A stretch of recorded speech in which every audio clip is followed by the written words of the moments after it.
versus everybody. Yeah. We never quit. We never fail. We never break. We never tell. I love this so That was one of the weakest intro No, highlight you know videos. what? We'll keep that. We could have got some old school highlights or something. Yeah, I want to see Coach bring that ball. Put some respect on my guy's name. You hate that clip? We'll change it. What do you need?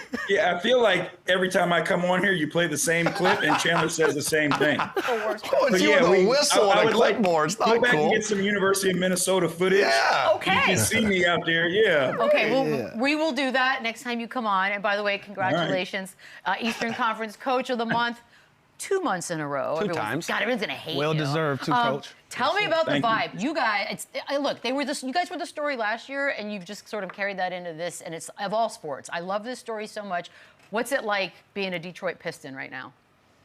I mean, it's awesome, to be honest with you. You know, the vibes are unbelievable in our locker room, you know, in the city, in our building. You know, people are so excited, you know, that we're back to playing the level of basketball that this city deserves. And, you know, it's a ton of credit to our guys, the way they go out and compete every single night, you know, the way they scrap, the way they fight, you know, how they compete. And then give Trajan a ton of credit for putting this group together. Excuse me. And, you know, we're in a good spot, but, you know, we're not done. You know, we're process driven and we're still working to improve some areas. And we got a ways to go in that. How much did the playoff run last season, what did that do for a group of young guys as far as confidence is concerned? Well, it made them understand what it takes and how important, you know, every possession is, you know, and how in those types of win or go home situations, you know, playing in Madison Square Garden, you know, was a great opportunity and experience for our group to feel what it's like to literally be, you know, Detroit versus everybody. And, you know, that's how you win in this league is you understand your experiences and then you allow those experiences to catapult you and grow into the next season. And I think our guys learned a ton, you know, about situational basketball and how important, you know, it is to prioritize all those things. Coach, this week in particular is different because of the NBA Cup, and obviously we never played in something like that, but you basically have the whole week off. Like, do you give guys more off days? Are you doing more contact practice? Like, how do you manage to deal with this week when you didn't qualify for the Cup? I mean, so we were off yesterday. We gave our guys off today. We'll do some individual work tomorrow, and then Wednesday, Thursday, we'll have full contact practices. So basically you're trying to get guys, you know, who are a little banged up, some days to rest. Then you work on the individual skills and how those skills fit within your system. And then we'll practice and clean up some of the things. You know, we're coming off a stretch where we had 6 games in 9 nights. So we weren't able to practice a ton. So being able to have 2 days where we can fully get after it and clean up the details, I think will help us. And then, again, get guys healthy who are banged up a little bit. JB, early in the year, I mentioned that, you know, I would love to be a part of a Piston-style team. I love the way you guys play. What was it that helped establish kind of this grit and grind style of basketball for this team? I mean, it's the makeup of the guys that we have here, one.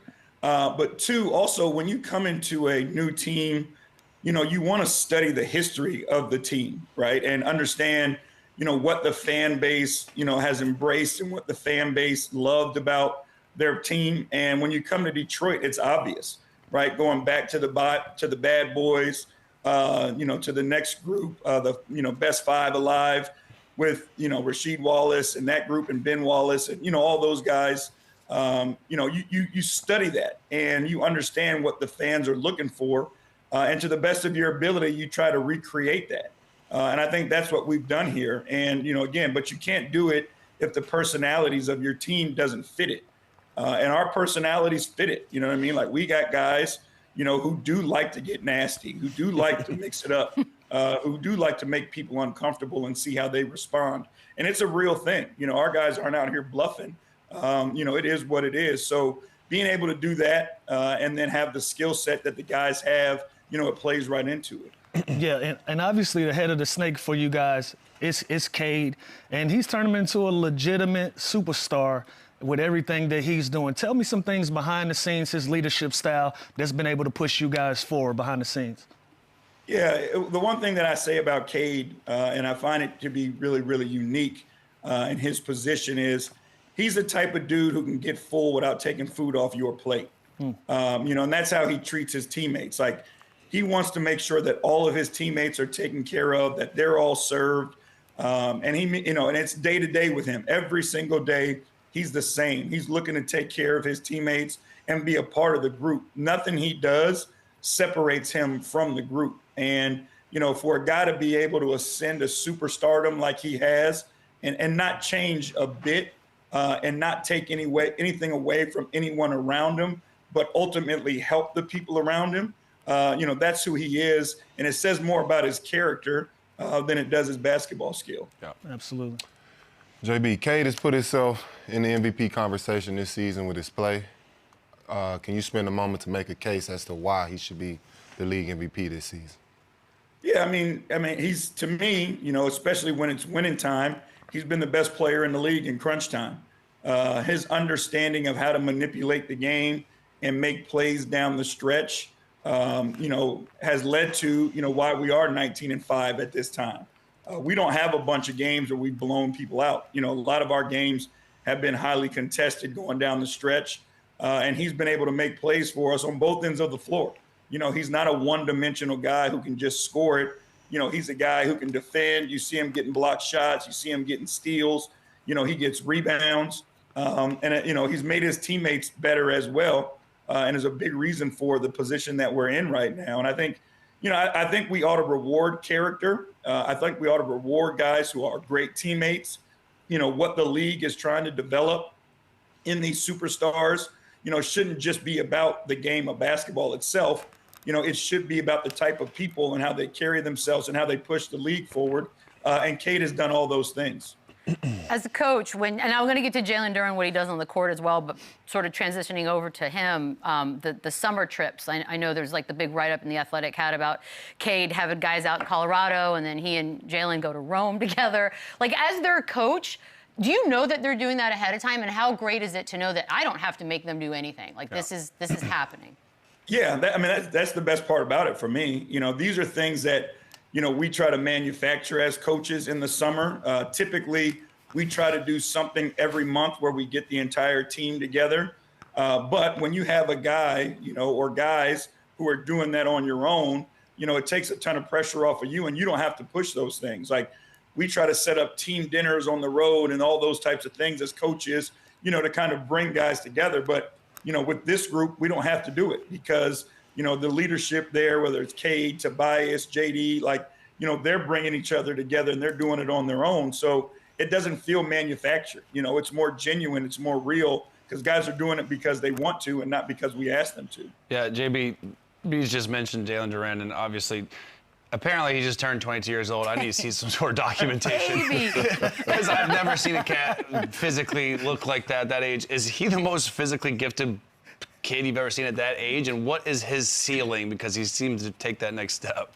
Yeah, it's so funny, man, because there's that clip, I don't know if you guys saw it, running around the internet of him when he was 14 years old. Oh, ridiculous. It's unbelievable. And we were just laughing, you know what I mean? Like, you walk into the gym and you're little Timmy and you see that's your matchup that night. Like, you got some real decisions to make. That's ridiculous. What you want to do. But it was unreal. And you know what? And I go back and was watching film of him, when he first got in the league. And he's even bigger and stronger now, which is crazy to think about, and still only 22 years old. But, there's a lot of skill in his game. And I think before, a lot of people assume that he was a pick and roll guy. He was a decent rim protector and all those things. But, now he's an elite rim protector. He can put the ball on the floor and beat his man. He's a high-level passer, and he loves to play physical. He plays with a physical offensive game where he's just going to beat you up and see how much of it you want to withstand. But I think, he's playing at an all-star level right now. And I think you can see him, as an all-star as we continue to move forward. And he's only going to get better. That's the best part about it. There's still, more in his game. Like, he can make mid-range shots. We're pushing him and working on the three, but, we're not going to rush that. But he can make his middies. He can attack you one-on-one, and now he's making his free throws at a high clip too. So he's a well-rounded player. Who's going to be one of our guys that's going to carry us for a long time. Yeah, I think not only is he an all-star, I think we're looking at possibly the starting center on the Olympic team. I think he's that good. Coach, he's very much into doing the Olympic team announcements. Him and Jalen Johnson are my sneaky picks to put on the team this year. All right, you view him as a foundation piece then for you guys, no even at doubt 22. No doubt about it. And again, like I said, most guys reach their prime in the league at like 25 or 26. So just imagine, what's coming in his future. Yeah, and his future obviously is restricted free agent this coming Look at you, numbers summer. Trade season's right around the corner, Coach. He's our resident numbers. He knows everything. Well, we lost Shams. I got to do something. Trade season. Obviously, you guys are 19-5, number 1 in the East. Do you feel good where you are now? But if a superstar player comes available, is that something you let Trajan handle and kind of take it day by day? Because it seems to be working what you got. Yeah, I mean, we made a decision this summer that we weren't going to push, the panic button because we had a little bit of success last year. We felt like our guys earned the right to come back as a group and see what they could build on. The core of this group is back, continuing to get better, continuing to grow. They earned that opportunity. And I give Trajan a ton of credit for that, for having the resolve to not just listen to outside noise, not just listen to perception and panic and do something because, everybody says you should, right? Like he gave our group an opportunity to come back and see what they could accomplish and grow it real, right? Like you don't need to skip steps and go out and trade for, some sort of superstar right away because you never know how that's going to end up for you, right? So Trajan will always make, the smart decision and the right decision for the team. I don't doubt that by any means. But, right now we're in a really good spot with a really good group of guys. And we like where we are.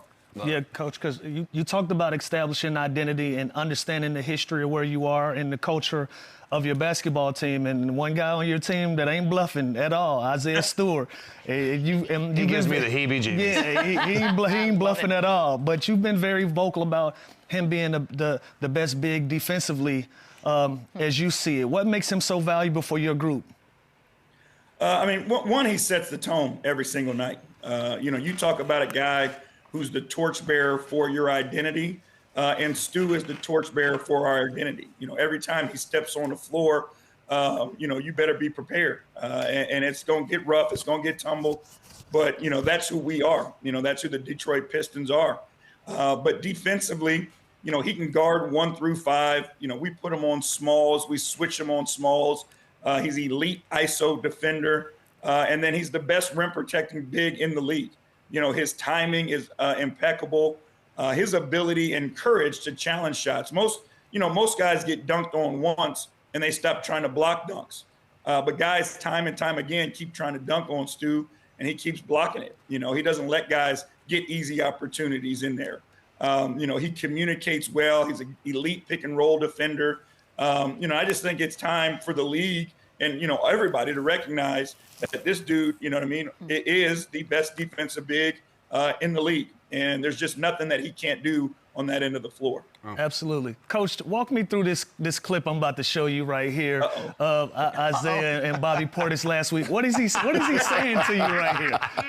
Because if I'm a lip reader, he's saying I'm gonna punch him in his shit. I think that's what I saw. Am I wrong? Yeah, you're wrong. He was talking about cooking. And you need to mash the meat when you're getting ready to make those smash burgers. Okay. That's what he was saying. He was going to go home, make some smash burgers, and he just needed to, pound that so meat animated. So that it got flat. You know what I'm talking about. I cook a little bit myself. I understand. Okay. That is a fight I'd like to see. Him against Bobby, sign me up. Understood. No, that was an exciting moment for everyone. Bobby Portis and Isaiah Stewart. Yeah, we love that. Coach, thank you so much, dude, for having us. Good luck. I am pulling for you. By the way, do we have time? I need to ask you about did you see the thing that happened when the Knicks Magic game? There were two things. Desmond Bane throwing the ball at him. Have you ever seen that? And have you ever seen a baby on the bench during a game? What the hell was that? That was crazy, bro. Listen, I think bringing your family to work is awesome. The handoff from Josh Hart to Mitchell Robinson and the look on Mitchell Robinson's face was priceless. But yeah, I mean, bring your kids to work, man. It was a 6-point game and a toddler on the bench. Yeah, that's what surprised me. It was a 6-point game. This is outrageous. I'm all for it. Bring your kid to work. This is outrageous. It's a harsh. Send some of those hoodies, Coach. Yeah, we Those love the are hoodies. fire. Please send. right. As All right. always, keep crushing. Good luck. Happy holidays. Thank you, bro. Yes, sir. Thank you very much, and you guys. I appreciate y'all. Run it up, then run it back.